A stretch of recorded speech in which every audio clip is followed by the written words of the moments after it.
निघाला पाहिजे, स्वतःहून संघटन करायला पाहिजे. आणि कुठलं काही संघटन असेल तर मी स्वतःहून माझा प्रयत्न आहे की मी त्यांच्यासोबत आली पाहिजे. कधीही कोणाला मागे खेचू नका, कधीही कोणाची टीका टिप्पणी करू नका. जर असंच जर चालत राहिलं तर आपण कितीही वर्ष झाले, जरी महिला दिन केले, कितीही वर्ष आपण सावित्रीबाई फुलेंच्या जयंत्या पुण्यतिथ्या केल्या, तरी त्या सक्सेस होणार नाही. स्वतःमध्ये बदल करा, स्वतः आत्मचिंतन करा. आपण खरंच कुठे चुकतो का, आपण खरंच काय करतो हे स्वतः विचार करा. कधीही टीका टिप्पणी करून समाज पुढे जाणार नाही, कधीही टीका टिप्पणी करून महिला पुढे जाणार नाही.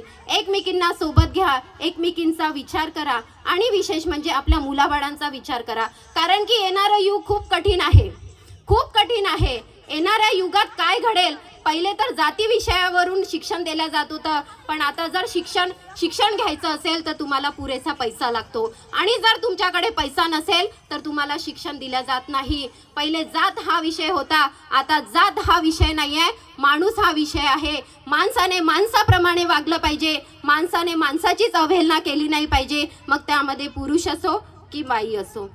जर शिक्षणामध्ये जर आपल्याला पुढे जायचं असेल तर प्रत्येकाने हा विचार केला पाहिजे की त्या मुलीवर अत्याचार झाला असेल तर माझीही मुलगी आज ना उद्या कुठेतरी पुढे होईल. प्रत्येक मुलगी ही आपली आहे, प्रत्येक मुलगा हा आपला आहे. शिक्षणासाठी प्रत्येकाने आपली कास धरली पाहिजे. आणि एवढाच हा कार्यक्रमाचा उदांत हेतू आहे. पुढे मी सूत्रसंचालनासाठी मोनालीला आवाज देते आणि माझे प्रास्ताविका इथेच संपवते. जय ज्योती, जय क्रांती.